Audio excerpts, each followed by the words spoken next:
Bonjour ou bonsoir à tous, vous qui regardez la vidéo que ce soit le jour ou la nuit, ici DVD Pro Catch. Oui, vous connaissez la machine, je reprends les pay-per-view, bien sûr de manière chronologique, avec l'année 2012, donc voilà, au moins vous le saviez. Et avant qu'on commence, sachez que là je viens justement de me réveiller. Et encore une autre chose, sache un truc à WWE Réseau Souvenir, anciennement cinéphile, que quand je mets un message comme quoi je ne saurais pas faire de vidéo aujourd'hui, car je serai très occupé, que je n'aurai pas le temps pour m'occuper de tout ça, je suis sérieux. Parce que de dire que je veux faire une petite pour toi, non, je ne vais pas te faire plaisir pour toi. Car maintenant, en termes de choix, je suis difficile maintenant. Certes, j'en sors bien une, j'en sors vraiment bien une, mais il faut pas déconner. Car autant j'aime mieux rendre service aux gens, mais faire, on va dire, tout service à plein temps, alors que je dois conserver mon énergie, c'est... J'ai pas les mots pour mieux décrire ça, mais si ce n'est que, voilà, c'est de l'amuse-bouche et aussi abusé. Parce que d'ailleurs, tes détails à toi quand tu expliques quelque chose, eh ben je ne comprends à peine ce que tu dis en message. Ouais, comme avec les catchs français. Si tu m'aurais dit que c'était les catchs français que tu aurais pu citer. Parce que entre WWE et WXW, il faut savoir. Parce que après ça à moi à corriger que toi tu me laisses des réponses assez vagues. Mais bon, c'est trop tardé. Je passe directement au PPV.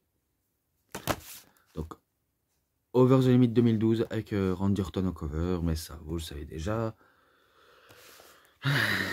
Et là, les affrontements, John Laurinaitis contre John Cena, CM Punk contre Daniel Bryan, Sheamus contre Randy Orton, contre Alberto Del Rio, contre Chris Jericho.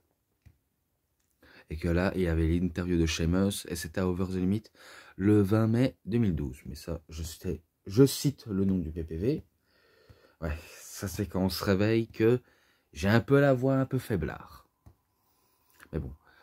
Sachez que, voilà, si je sors, on va dire, un propos comme ça envers lui, c'est parce que, voilà, ces faux détails, enfin, ces mauvais détails et ces trucs assez vagues que je comprends à peine ce qu'il raconte, me laissent un peu penser qu'il se fiche un petit peu de ma tronche. Voilà, je le dis, se fond de ma tronche. Même si je reviens sur un truc qui date depuis 1 ou 2 jours, mais c'est rien, quoi. Vu comment je sais déjà l'existence de catch français, mais que j'ai jamais la chance de les avoir parce que c'était un petit peu dur à trouver, mais je sais bien que je pourrais essayer de l'avoir et faire mon analyse pour voir si il est bien ou pas. Bon, tout d'abord, le match de la carte principale, enfin, la carte principale, non, du kick-off, donc un match du kick-off, Kane contre Zack Ryder, c'est Kane qui bat justement Zack Ryder avec un chokeslam. Tout simplement. Même si Zack Ryder s'est très bien défendu par la suite, mais il s'est fait allumer. Et que ce match-là, je mets 3,10 parce que ça a été une punition totale pour Zack Ryder. Et voilà, tout simplement. Maintenant, la carte principale, et ça commence directement fort avec une bataille royale où il y avait 20 superstars. Il y avait 20 superstars. Et que, si je me rappelais, les deux derniers dans le ring, c'était Christian et le Miz. Et d'ailleurs, sachez un truc, on va les retrouver dans ce même PPV, dans les matchs. Mais pour cette bataille royale, l'intérêt, c'est que le vainqueur aura, on va dire, le privilège d'affronter le champion de son choix. Entre le titre US ou le titre IC, quoi. Et du coup, c'est Christian qui élimine en dernier le Miz. Et c'est lui qui va affronter le champion de son choix. Mais ça, vous allez peut-être le savoir par la suite. Et que ce match-là, je mets 3,40. Donc voilà. Match par équipe pour les titres, justement par équipe. Kofi Kingston et R-Truth contre Dolph Ziggler et Jack Swagger. Bien sûr, accompagné par la doudou de Christophe Ajus. Vous savez qui bien je veux parler.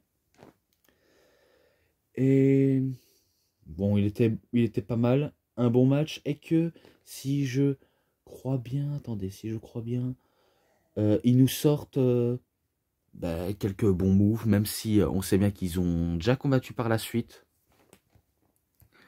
Et que pour le finish, je vais passer directement au finish parce que j'ai pas envie de trop m'attarder ce qu'il y avait dans les matchs. Voilà, parce que sinon ça durerait trop longtemps. Donc si je crois bien, R-Truth fait une prise sur Jack Swagger.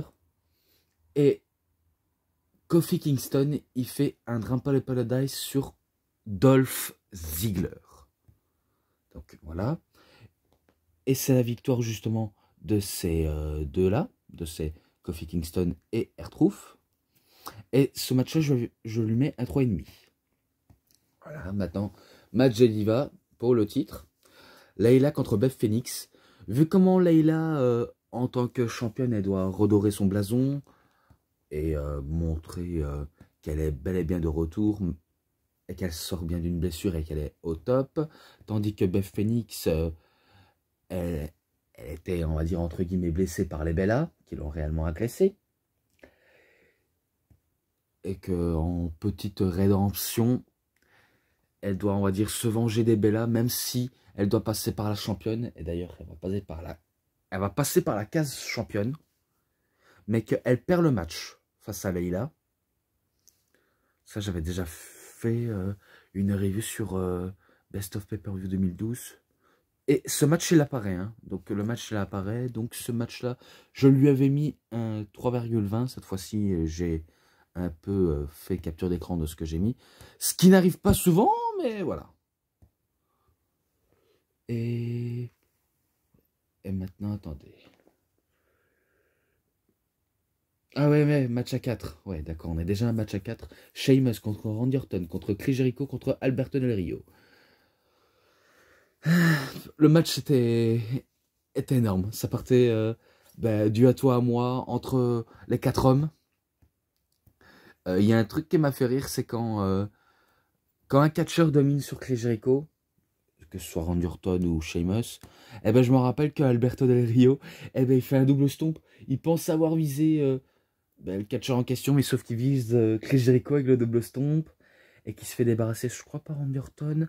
Sheamus débarrasse justement Randy Orton jusqu'à après que Chris Jericho essaie de profiter le moment d'inattention pour essayer de faire avoir Sheamus par surprise. Mais sauf que Sheamus ne faut pas le trop prendre par surprise car il vous allume avec un Dropkick. Et que c'est lui qui remporte le match. Et que ce match-là, je lui mets 3,40 exactement. Match normal. Brodus Clay contre le Miz. Tout d'abord, le Miz, il fait une promo où il dit, peu importe s'il a perdu lors du premier match qu'il a fait, lors d'une bataille royale, il va réparer tout ça. Même s'il n'a peut-être pas dit, mais je le dis parce que je sais que il a combattu à la fin du bataille royale et qui veut prouver que c'est pas fini. C'est pas fini pour lui de rattraper son petit retard et qu'il dit que c'est aussi un des plus grands danseurs de la planète. Donc c'est là où il commence à monter la zik, sa propre zik, et qu'il avait même apporté son chapeau. Il a voulu essayer de faire une Michael Jackson, mais il aurait pu faire le mais il l'a pas fait. Car j'ai vu dans ses pas de danse, eh ben, il a un peu imité Brodus Clay, tandis que l'introduction des Funkeldactyls, que sont Naomi et Cameron, introduisent Brodus Clay. Donc, mesdames et messieurs, laissez-nous vous présenter le plus grand dinosaure, le plus grand funky de tous les temps. Même si c'est pas ça que je veux en dire, mais je le dis parce que des fois ça me kiffe de le dire à voix haute, et que on accueille Monsieur Brodus Clay. Ouais, par l'introduction des Funkeldactyls, qu'ils avaient déjà fait lors d'un épisode de Raw jusqu'à Extreme Rules et jusqu'à ce que ça suivra par la suite. Et que le thème, vous savez bien, c'est Somebody Call My Mama. Et que ce thème avait déjà été utilisé une fois par le passé. Je ne sais pas par quel catcheur, mais je sais bien qu'avant que Brodus Clay prend ce titre-là, eh ben, un autre catcheur l'avait déjà pris. C'est un peu comme avec Randy Orton, qui avait pris le thème d'entrée de CM Punk. Alors que nous, on le savait pas. Même moi, je le savais pas. Car faut dire, ça fait tellement longtemps et je me rappelle même pas de ce moment. Pas Cut of Personality, hein, mais un autre. Hein, que j'aime bien écouter. Honnêtement, j'adore écouter l'ancien theme song de CM Punk et aussi Cut of Personality. Et Messiah de ROH. Donc vous voyez que je ne m'y trompe pas, même si je sais que le theme song de CM Punk, Randy Orton l'a pas tenu longtemps, il a tenu qu'un soir. Tout simplement. Même ces thèmes d'entrée, j'adore vraiment de Randy Orton. Mais bon. On passe au match direct. Le but, j'ai vite compris le truc, c'est mettre over Brodus Clay. Et le Miz, il va vraiment le mettre over. Même s'il a voulu essayer de rattraper son retard en termes d'échecs. Il a commencé un petit peu à l'allumer, mais ça va rien faire au plus grand dinosaurus. Car je sais bien que par la fin, il se mange un coup de boule, le Miz. Donc oui, une Zinedine Zidane qui a fait son apparition. Et un splash, vous connaissez bien, qui fait comme s'il sautait de la piscine.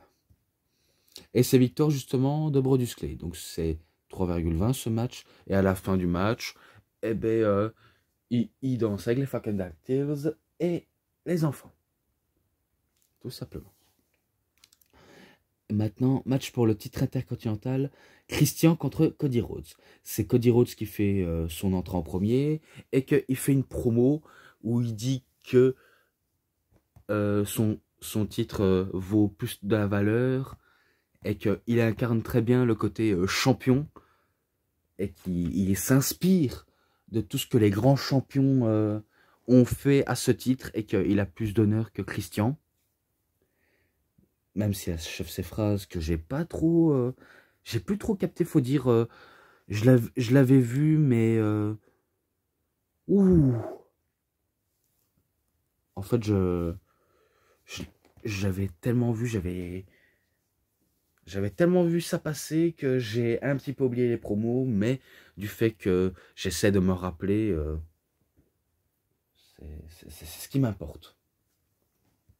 Donc c'est là où Christian fait son entrée, et on passe directement au match, et ça démarre fort, avec un peu de technique, donc ça va un peu tranquillement, jusqu'à ce que ça va à 1000 à l'heure, et il y avait beaucoup de dégagement de 2,99, donc ça je le reconnais, que ce soit dans la plupart des matchs, c'est sûr, c'est toujours un relèvement d'épaule de 2,99, je le dis jamais assez, mais tout simplement j'ai pas envie de trop m'attarder sur ça.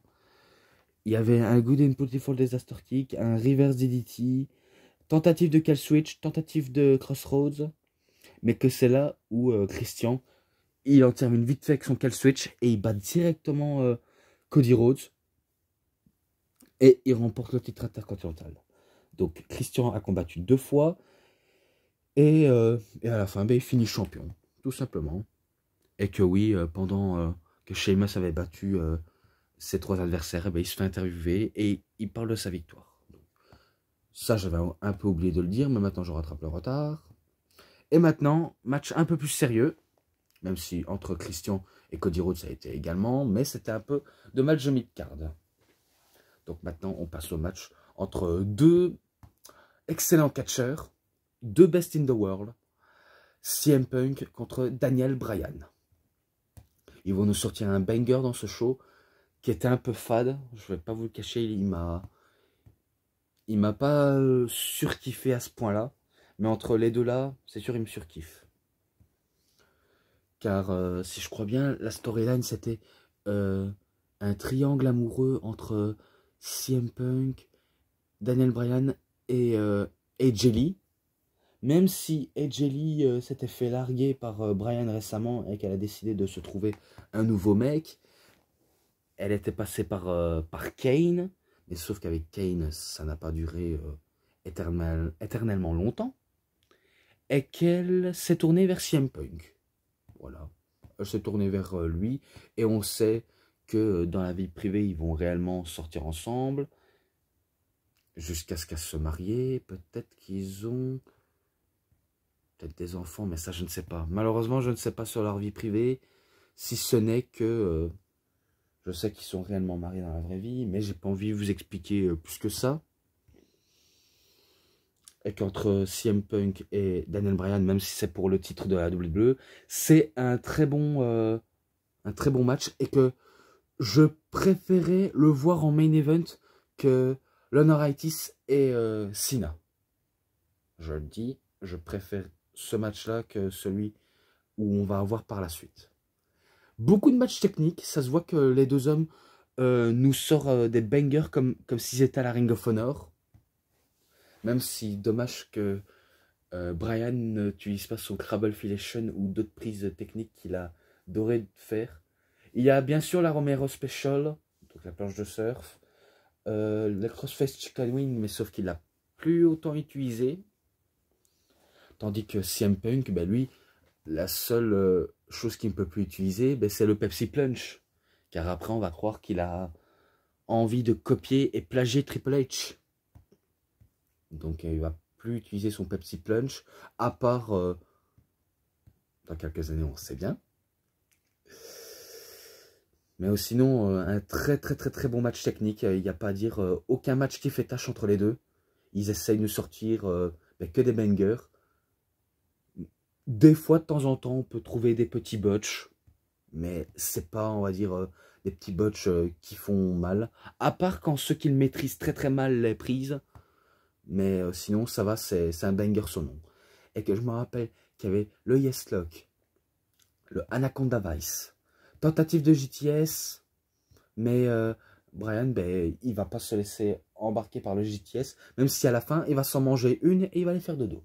Donc, c'est victoire de CM Punk sur Daniel Bryan, même si peut-être que AJ Lee est intervenu, mais ça, je ne sais. Je pense qu'il est intervenu. Est-ce que c'est pour soutenir l'un et l'autre? Peut-être pour soutenir CM Punk, tout simplement. Mais ce match-là, si je me rappelle bien, je lui avais mis un 4,60 pour le côté in-ring et la beauté du catch. Donc oui, je lui avais mis un 4,60. Et que pour moi, ça aurait pu être le main event. Ensuite, un match que je pourrais qualifier de squash match entre Ryback et Camacho, qui est accompagné par Hunico. Si vous ne connaissez pas, ben en fait, ce sont des petits lascars de cité, des petites Kaira qui sont en vélo.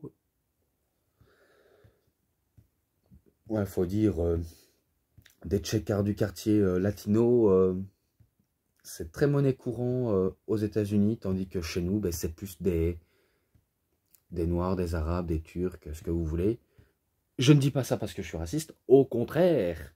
C'est juste quand je vois ça, ben, j'ai l'œil qui frise, et que je le dis pas par haine, mais par bienveillance. Mais que Ryback, il bat facilement Camacho en même pas 5 minutes. Hein. Il le bat ben, en 3 minutes et quelques. Et du coup, ben, il intervient avec le shell shock facilement. Il a voulu s'en prendre même à Hunico. Il aura fait, mais voilà. Et du coup, ben, c'est un 3. Ce match-là, c'est un 3. J'ai pas trouvé si bon que ça. Faut dire que c'est un match très rapide et qu'il a l'habitude de faire des squash matchs. Faut dire maintenant, pour monter en puissance, il faut faire des squash matchs avant de passer par les plus établis, les catcheurs bien établis. Mais voilà, donc c'est un 3. Je m'arrête sur ce match. Maintenant, John Laurinaitis, faut dire, il est un peu compliqué à mieux expliquer son nom à ce monsieur, face à John Cena qui est plus facile.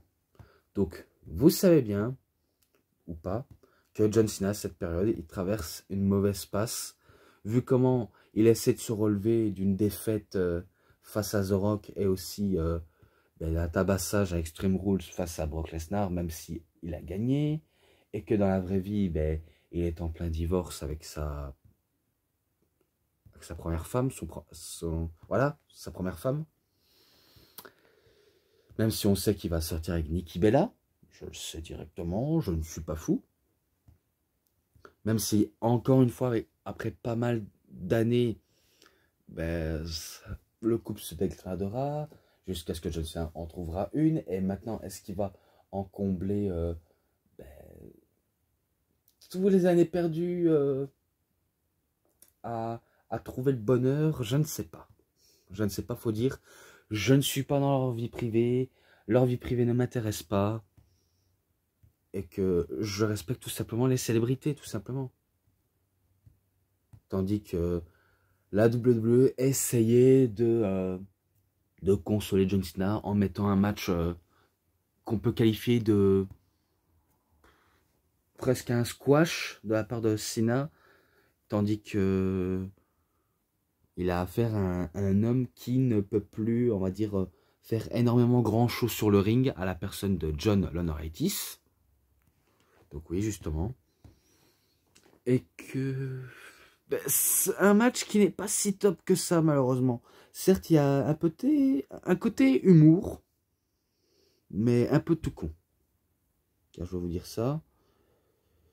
En fait, ils ont voulu essayer de consoler le match. Et peut-être qu'ils ont peut-être envie de faire gagner Cena, même si ils nous ont bien eu par la suite. Car il y a une petite histoire avec John Laurinaitis et le Big Show. Car John Laurinaitis n'aime pas quand on le manque de respect. Donc il va un peu s'en prendre le prix fort au Big Show. En disant, t'aimes bien me manquer de respect, alors moi j'adore c'est faire perdre ton boulot.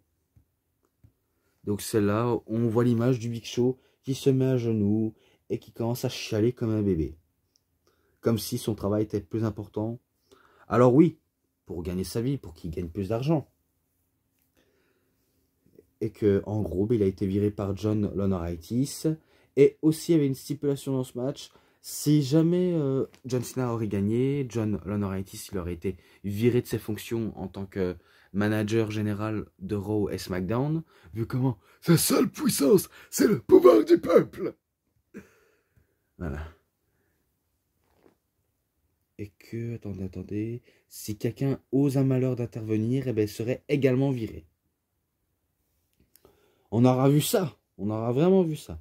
Donc c'est là où j'avais entendu les propos de Christophe Ajus. C'est à ce moment-là où ça m'a fait réaliser que John Laurinaitis avait été également catcheur et qui nous a aussi sorti un classique face à Kobashi, Misawa, peut-être Sanensen et d'autres catcheurs japonais et américains qu'ils ont testé au Japon.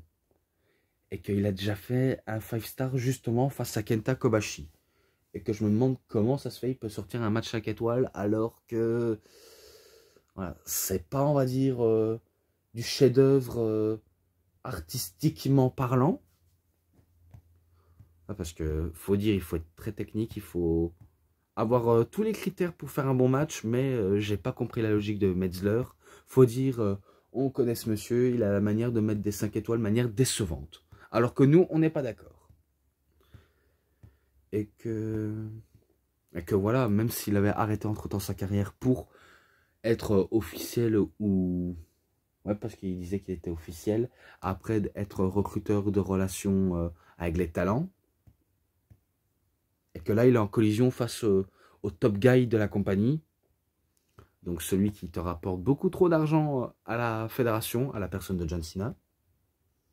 Et que je me rappelle que le match débute, John Laurinaitis ne voulait pas, on va dire, encore se mesurer à lui, jusqu'à ce que Cena, il lui fait une poussette, encore une poussette. Il avait décidé de s'enfuir, mais John Cena va le rattraper instantanément. Il va commencer à lui balancer des ordures, des poubelles. Il va même, je crois, prendre... il va prendre... Attendez. il va prendre une cloche, il va le mettre tout près de son oreille, et là ça va faire et il va avoir mal au tympan. Ou encore, je me rappelle, il le met KO près de la table des commentateurs. Il le fait asseoir sur la chaise de bureau des commentateurs. Et là, John Cena commence à commenter en disant à Laurinaitis qui est, selon toi, un des meilleurs catcheurs de cette décennie. Et là, t'as Laurinaitis qui dit c'est toi, John Cena, tu es le plus grand de tous les temps. Alors qu'il est en train de combattre. Donc ça, c'était le côté humour, même si, honnêtement, j'ai vu que c'était un squash et que John Cena aurait pu en terminer facilement et qu'il lui a même pris un extincteur. Il essaie d'éteindre la flamme qu'est la Laurinaitis. Faut dire, il est très très chaud, il a besoin de se rafraîchir. Enfin, rafraîchir.